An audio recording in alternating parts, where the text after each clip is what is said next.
আমি এখন দাঁড়িয়ে আছি আমাদের টিম ম্যানেজার সানু ভাইয়ের সাথে। তো সানু ভাই, কি মনে হইতেছে আজকের ম্যাচ সম্পর্কে?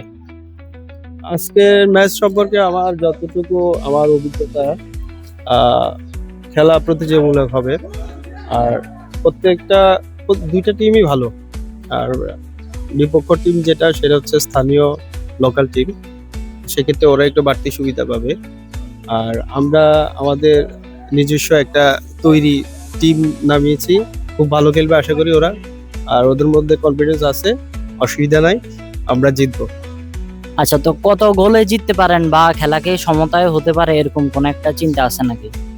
খেলা ড্র হওয়ার সম্ভাবনাই আছে, ট্রাইব্রেকারে যেতে পারে, সম্ভাবনা বেশি আর কি। দুইটা টিমই ভালো। এটা তো নকআউট টুর্নামেন্ট। নকআউট টুর্নামেন্ট তো একটা দল তো জিততেই হবে। যত স্ট্রং টিম না হোক না কেন, যখন নকআউট সিস্টেমে চলে আসে, সেক্ষেত্রে একটা টিম পরাজিত হওয়ার সম্ভাবনা বেশি থাকবে এবং পরাজিত হবে। তো সেক্ষেত্রে জয়ী হলে তো আলহামদুলিল্লাহ ভালো, আর পরাজিত হলে সেক্ষেত্রে আলহামদুলিল্লাহ, একটা অভিজ্ঞতা তো হচ্ছে সবাই।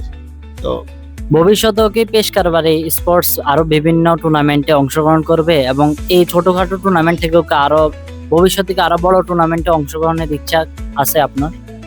ইনশাল্লাহ আমাদের পিবিএস পেশকারবারি স্পোর্টস 2021 সালে এস্টাবলিশড।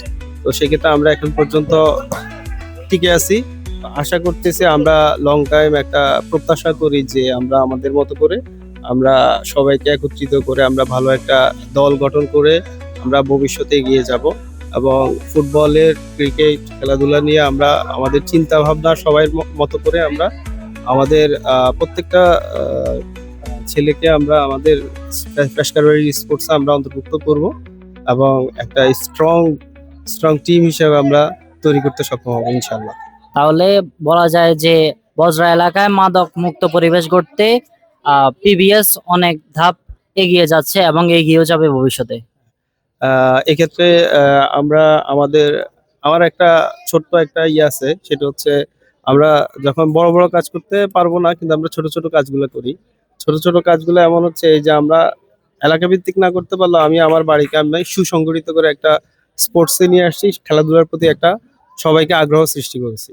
এবং সেক্ষেত্রে সবাই খেলাধুলা করতেছে, মাদক থেকে দূরে থাকতেছে। তো সেক্ষেত্রে সবাইকে বলবো, এলাকা ভিত্তিক পারে আপনি বড় এলাকা নিয়ে না করতে পারলেও আপনি আপনার বাড়ি, আপনার এলাকা, আপনার যে কেন্দ্রিক আপনার ছোট অংশটাকে নিয়ে আপনি লড়েন। সেক্ষেত্রে আপনি ছোট ছোট অংশ নিয়ে লড়লে কি হবে, আপনার প্রত্যেকটা মানুষ সচেতন হবে, প্রত্যেকটা মানুষ এই যে সচেতনতা সৃষ্টি করবে। তো সেক্ষেত্রে আমাদের বড় কাজগুলো হয়ে যাবে, ছোট ছোট থেকেই তো বড় হয়। তো সেক্ষেত্রে এই জন্য আমি আমার বাড়ি থেকে শুরু করলাম, সবাই সবার বাড়ি থেকে শুরু করুক, একদিন পরিবর্তন হবে, মাদক মুক্ত হবে ইনশাল্লাহ। তো সানু ভাই, আপনার সাথে কথা বলে অনেক ভালো লাগলো। ধন্যবাদ আর বেস্ট অফ লাক পিবিএস এর জন্য।